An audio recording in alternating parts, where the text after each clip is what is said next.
Pensez-vous que l'amour de Dieu pour vous est conditionné par vos actes?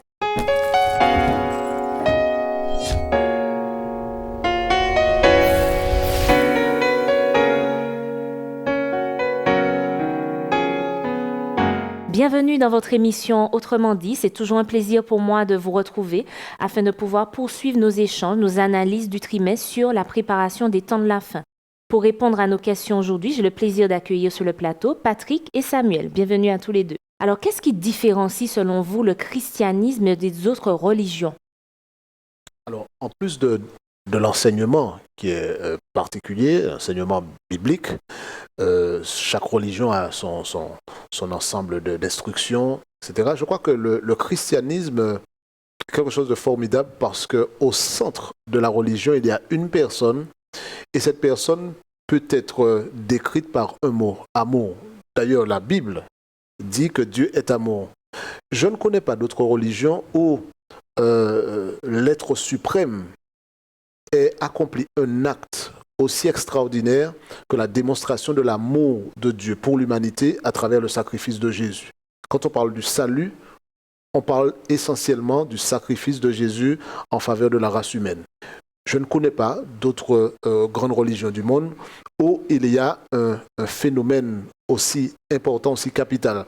Alors, chaque religion est respectable, bien entendu, mais le christianisme se distingue par le fait que la divinité, Dieu lui-même, condescend à venir dans la race humaine, à prendre cette forme humaine, à vivre parmi les hommes, à être Dieu avec nous, Emmanuel, Dieu avec nous, et puis à donner sa vie sur la croix pour que ces créatures qui lui ont tourné le dos et qui ont succombé au péché puissent avoir la possibilité de vivre l'éternité avec lui. C'est tout simplement extraordinaire. Alors pourquoi Dieu nous aime? Pourquoi Dieu décide de créer? Pourquoi Dieu décide de sauver? Est-ce que réellement on peut comprendre, on peut appréhender l'amour de Dieu pour ses créatures, pour nous?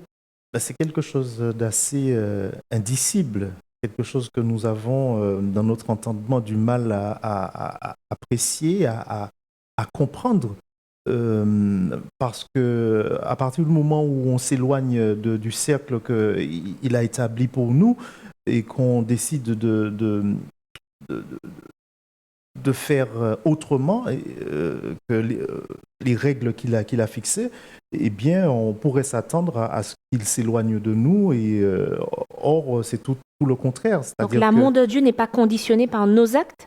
Non, justement, l'amour de Dieu n'est pas conditionné par nos actes. Dieu nous aime en dépit de ce que nous faisons. Et je pourrais même dire que même lorsqu'il met en place sa justice, qu'il applique, qu'il y a un châtiment à la fin des temps, eh bien, tout cela c'est sous-tendu, c'est motivé par l'amour également.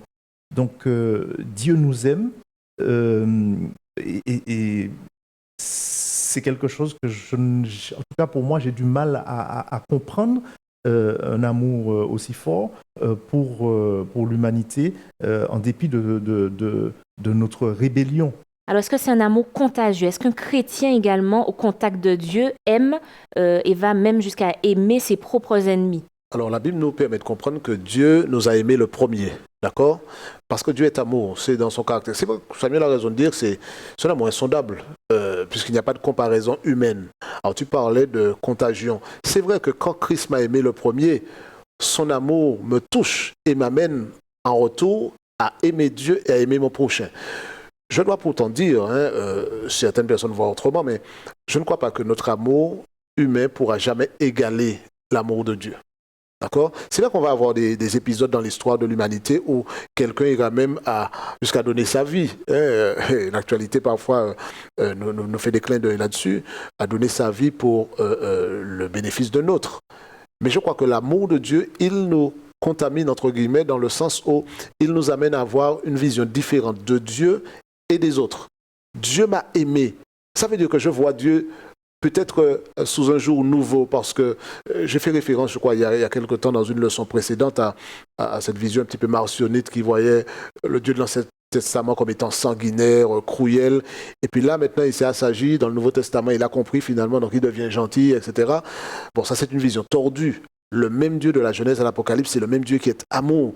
Et quand cet amour-là, je le reçois, je ne peux pas rester indifférent.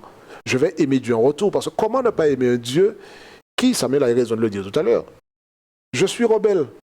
Et il ne dit pas, mais tant pis pour toi. Il m'aime quand Ça même. veut dire, malgré notre rébellion, Exactement. l'amour de Dieu subsiste encore Demeure. aujourd'hui. Il n'y a rien que je puisse faire qui empêchera Dieu de m'aimer. Rien que je puisse faire. Il ne va pas adhérer à ce que je fais, mais rien ne l'empêchera de m'aimer. Et je crois que cet amour-là, je me dois de le lui rendre en l'aimant également, en lui obéissant, en me soumettant à lui. Et ça se voit dans la dimension à la fois verticale, mais aussi horizontale. J'aurai de l'amour pour mon prochain. Et c'est pourquoi ceux qui ont reçu l'amour de Dieu sont des gens qui sont appelés à pardonner, à aimer l'autre.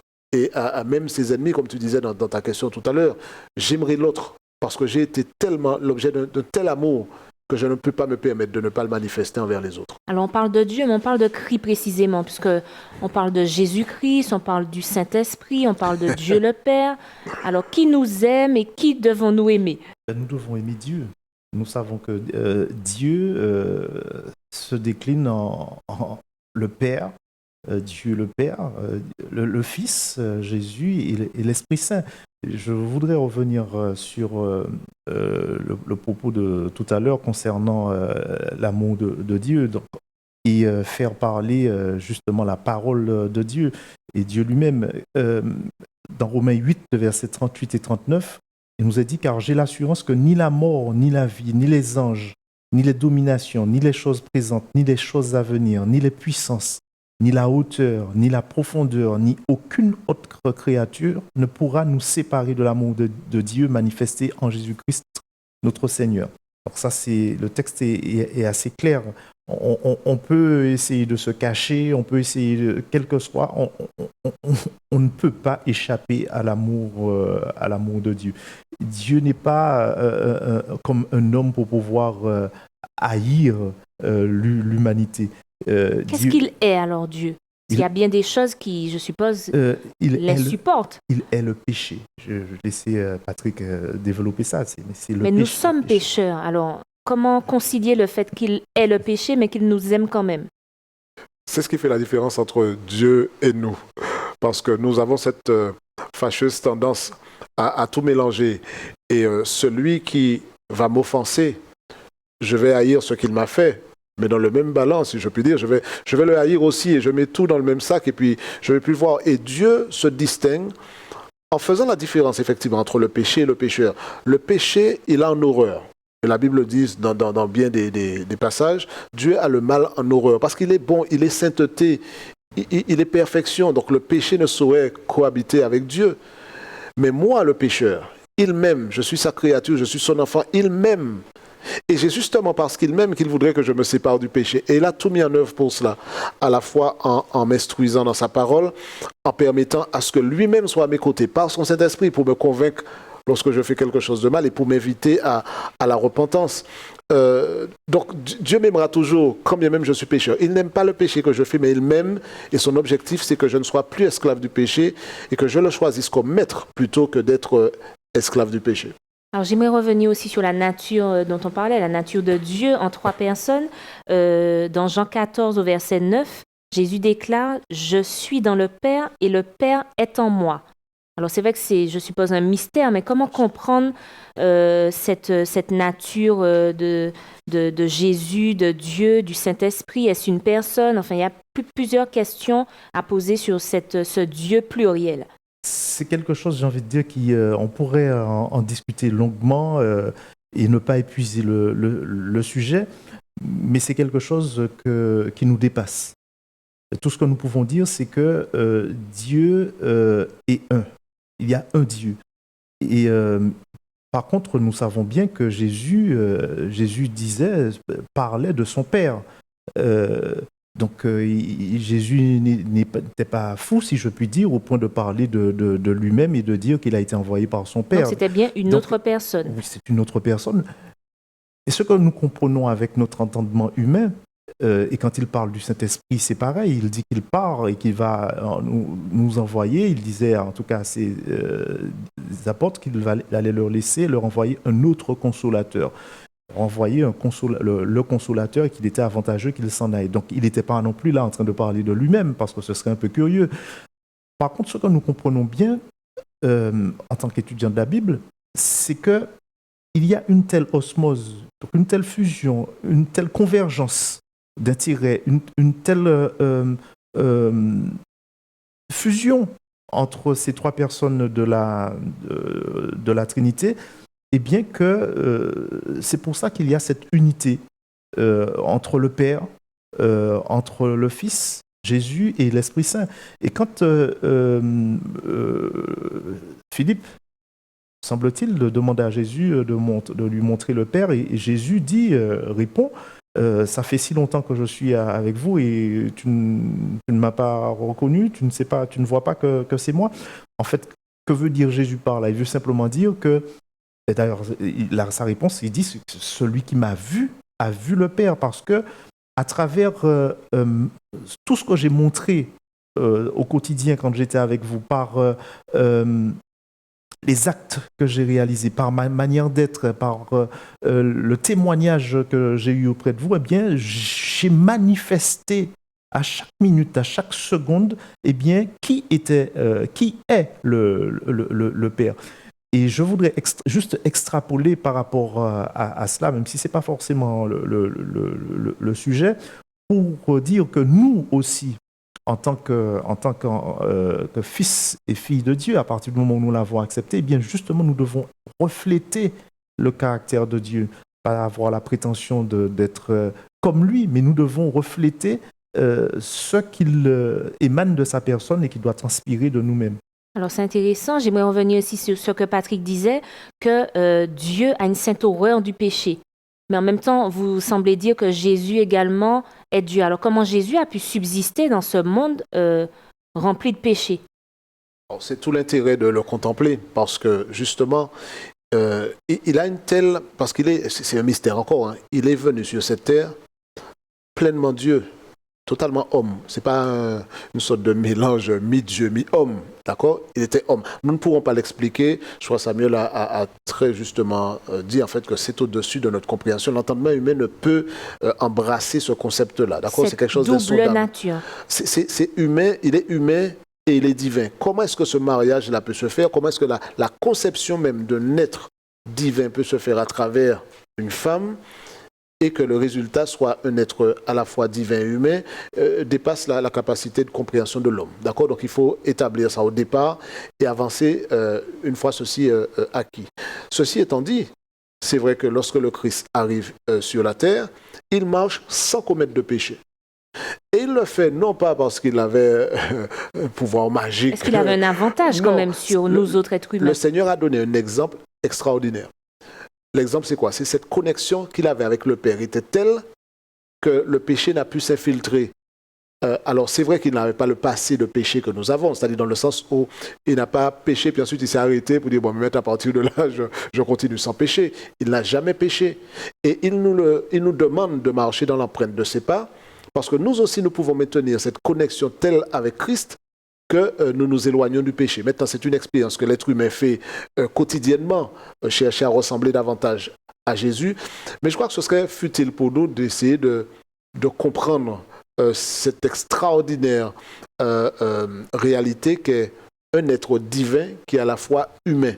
Je crois qu'il nous faut plutôt nous focaliser et concentrer notre attention sur le fait que Jésus qui est venu sur la terre est la démonstration de l'amour du Père, la divinité, et qu'il nous invite non seulement à recevoir son amour, mais également à le partager avec d'autres. Je crois que c'est au cœur de l'évangile, même si c'est vrai que ça chatouille parfois l'esprit d'essayer de comprendre effectivement comment est-ce qu'il a pu marcher sans péché, comment est-ce qu'il est à la fois Dieu et homme, etc., etc. Ces questions-là, elles sont légitimes, mais je crois qu'elles ne doivent pas obscurcir dans notre esprit la réalité de l'amour de Dieu démontré par son sacrifice. Jésus, tu le disais, a montré l'exemple qu'on peut vivre sans péché grâce à sa connexion avec le Père, mais plus encore, il est venu apporter le salut, alors que dès aujourd'hui, nous pouvons avoir l'assurance du salut. À travers le ministère de Jésus sur terre, son vécu, nous pouvons dire effectivement, parce que c'est pour cela qu'il est venu, que nous avons l'assurance du salut. Ce qu'il faut bien comprendre, c'est que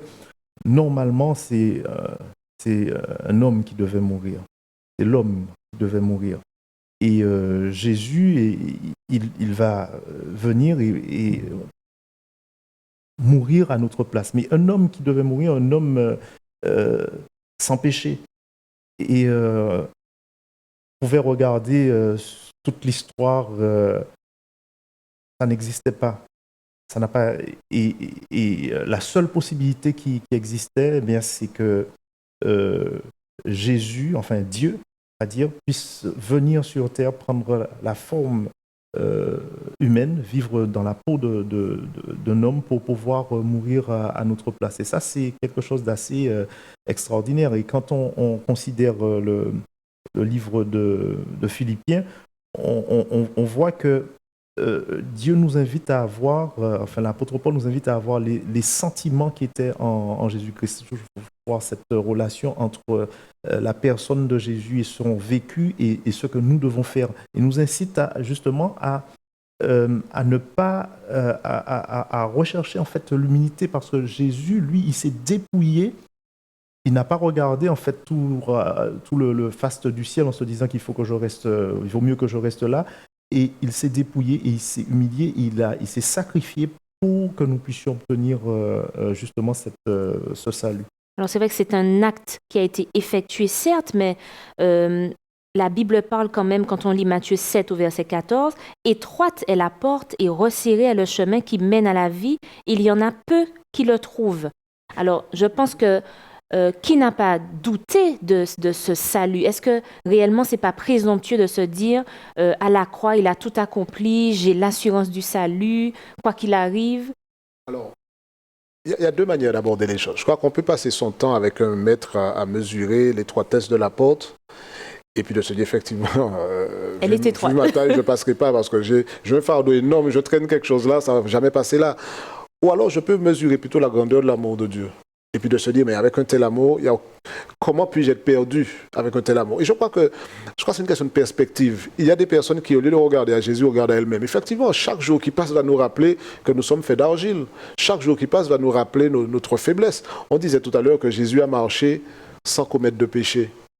Eh bien justement, c'est Paul qui dit, si je vis maintenant, ce n'est plus moi qui vis, c'est Christ qui vit en moi. Oui, mais en regardant Christ, Patrick, on ne fait qu'être diminué, parce que tous les jours, on pose des actions mais on ne s'arrête pas là. Mauvaises. Je ne fais pas que regarder à Christ pour voir la différence qu'il y a entre la sainteté parfaite de Christ et puis mon imperfection, pour dire, ah bien, malheureux que je suis, c'est perdu, finalement je ferme la boutique, il n'y a plus aucune chance d'avancer. Je peux avoir un regard différent et de dire, mais un pécheur tel que moi, il n'y a que Christ qui peut me sauver et me précipiter dans ses bras, justement. Et c'est tout ça, l'expérience du chrétien, c'est cela, c'est de réaliser sa finitude, de réaliser son imperfection, de réaliser effectivement qu'il n'a pas les moyens en lui-même de se sauver, de se défaire de ses habitudes de péché. Et quand on réalise cela, on se précipite dans les bras de la seule personne qui peut nous garantir qu'en restant connecté à lui, il nous conduira à l'éternité. Donc je peux avoir l'assurance du salut, non pas parce que j'ai trouvé une formule magique qui, en la répétant 3 fois par jour, me permettra de voir s'ouvrir les portes du paradis, non. Mais je sais que quand je réalise ma propre imperfection, mon état de pécheur, et que j'accepte le sacrifice extraordinaire de Jésus, qui me dit gratuitement, tu n'as pas besoin de payer, je t'offre le salut, c'est une grâce que je te fais. Je l'accepte et je dis, Seigneur, sauve-moi, j'accepte ton salut. Et je n'arrive pas à marcher droit par mes propres moyens, mais en laissant Christ vivre en moi, en me laissant conduire par son esprit. Oui, je peux avoir la certitude du salut, pas par présomption, pas parce que je serai devenu orgueilleux, mais parce que j'ai la certitude que celui-là qui m'a promis le salut ne ment pas. Et quand il me promet d'être avec moi tous les jours, à travers son esprit, je sais qu'il dit la vérité. Peut-il exister une fausse assurance du salut? Oui, c'est-à-dire que je comprends un peu le sens de ta question. On peut effectivement penser qu'on est dans le vrai et donc, en inscrivant ça dans une perspective de salut, penser qu'effectivement on a l'assurance du salut, mais qu'en fait, que quand on passe ça au révélateur divin, bien qu'on soit à côté de la plaque, certainement. On a l'exemple de Paul dans la Bible qui pensait que ce qu'il faisait était très juste et que qu'il était mandaté par Dieu lui-même pour persécuter le peuple de Dieu. Donc oui, aujourd'hui encore, à travers toutes les dénominations qui étudient la Bible, qui ont des doctrines Oui, il y a plusieurs interprétations. qui interprètent le texte biblique de diverses manières. Donc oui, et qui ont aussi des certitudes concernant le salut. Mais là encore, je crois qu'il est fondamental de dire une chose, c'est qu'il s'agisse de notre Église adventiste du 7e jour ou d'autres dénominations, la seule personne qui est habilitée à trancher sur la question in fine du salut de celui-ci ou de celle-là, c'est Dieu. Alors, c'est vrai que par rapport à la qualité de la relation qu'on a et du vécu qu'on a soi-même avec Dieu, on peut crier haut et fort comme l'apôtre Paul au soir de sa vie, que j'ai combattu le bon combat, j'ai achevé la course et désormais la couronne de justice m'est réservée de manière peut-être un petit peu présomptueuse, mais en fait c'était parce qu'il avait un vécu. Mais nous qui extérieurement regarderions quelqu'un qui dirait ça, peut-être qu'on penserait qu'aujourd'hui, dans notre contexte aujourd'hui, que cette personne-là est très présomptueuse. Mais comme je le disais, c'est Dieu. Donc ça regarde effectivement sa relation avec Dieu. C'est Dieu qui va pouvoir trancher la question du salut. Alors on l'a dit en début d'émission, puisque tout est question d'amour, Dieu nous aime, est-ce qu'on peut dire que nous étions tous en tout cas prédestinés d'une certaine manière par rapport à l'amour que Dieu nous porte, à être sauvés en Jésus-Christ? Quand on lit ceci notamment dans Éphésiens 1, versets 4 et 5, nous sommes destinés par avance à être sauvés en Christ. Oui, seulement il faut bien comprendre ce que ça veut dire, ce que ça ne veut pas dire. Ça ne veut pas dire un petit peu comme Calvin le pensait, que voilà, certains ont été programmés pour être, je dis ça avec mes mots, programmés pour être sauvés, puis d'autres pour être perdus. C'est pas une vision aussi cynique. Je crois que l'objectif de Dieu a toujours été de sauver l'homme.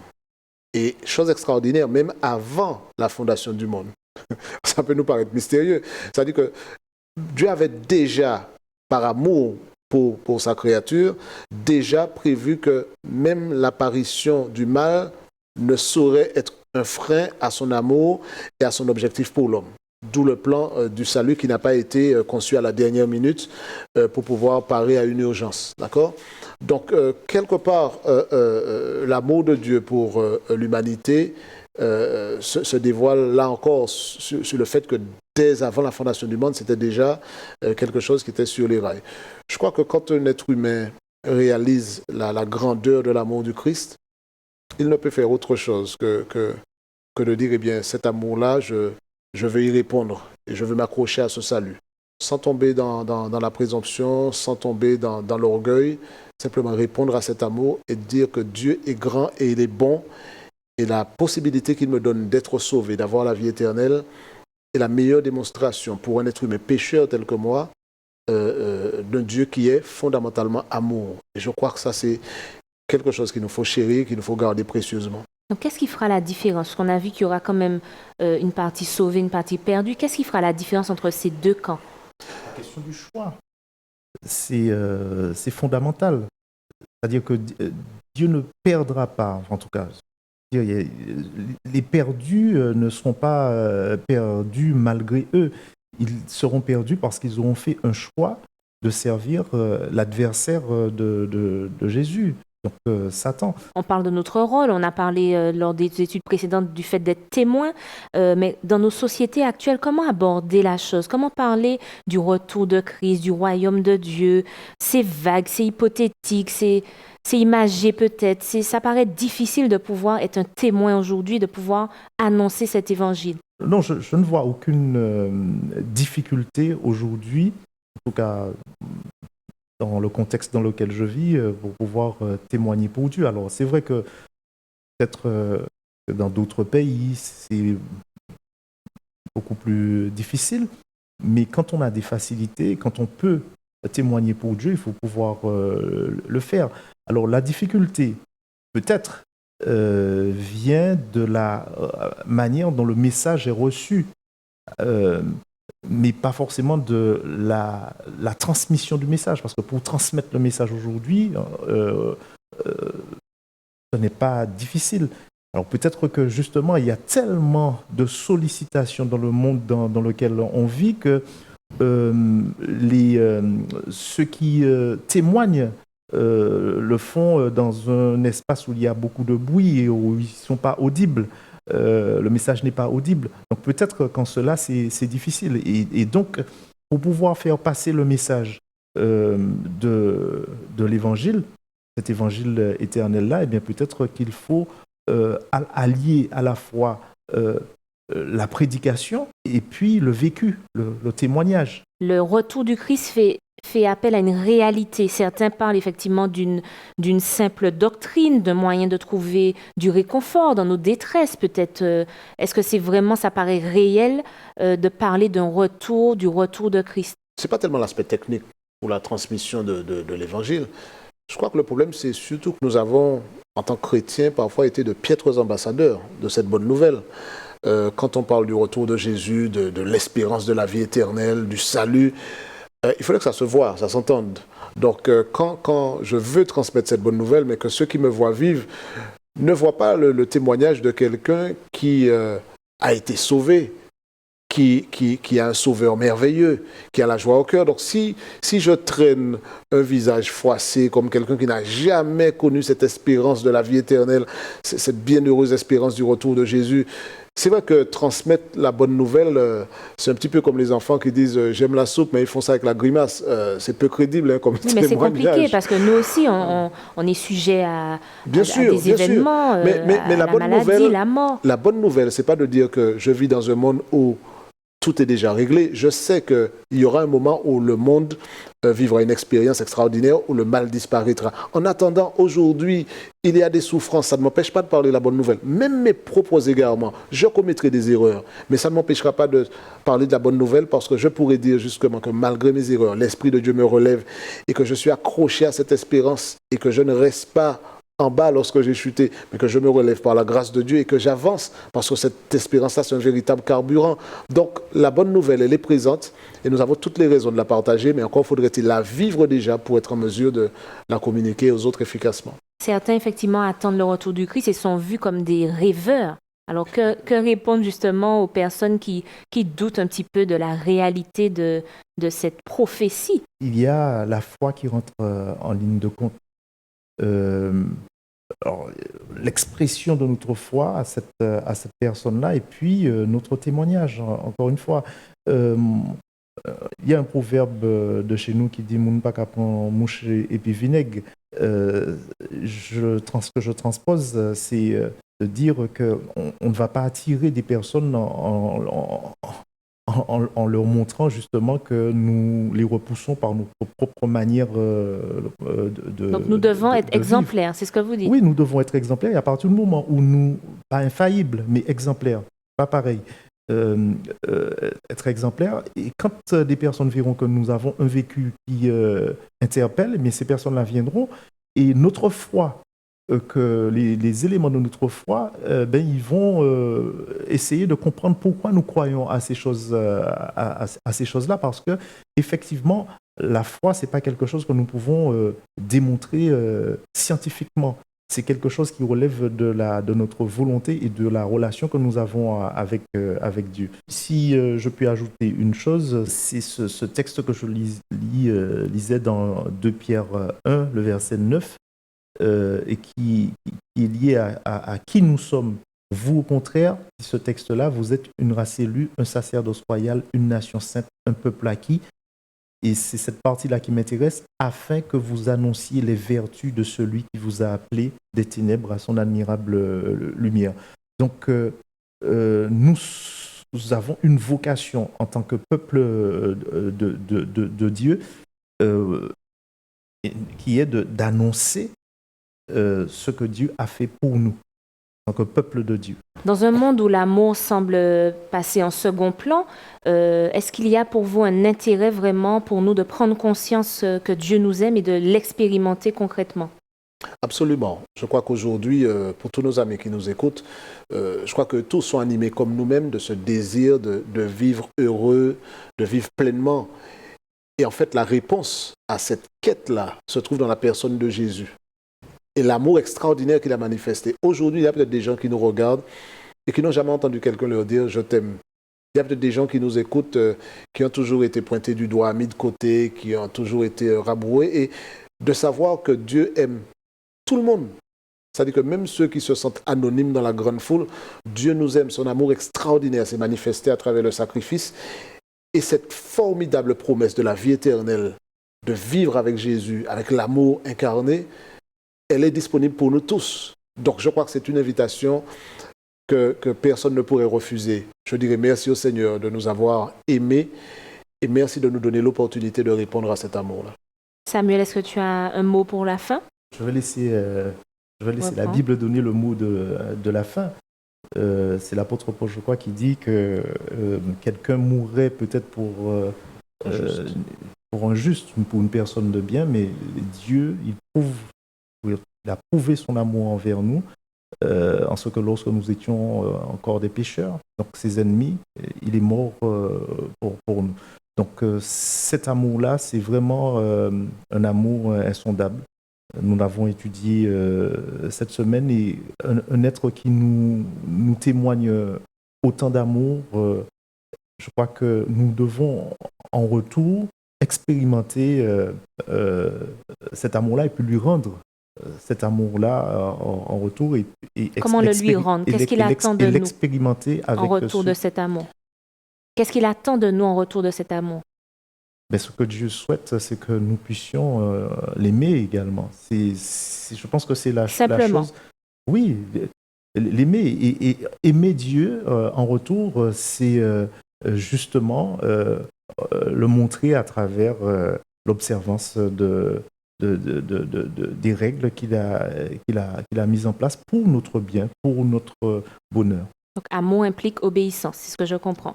Merci en tout cas à vous deux pour cet échange. Merci à vous de nous avoir suivis. Rendez-vous à une prochaine émission d'Autrement dit.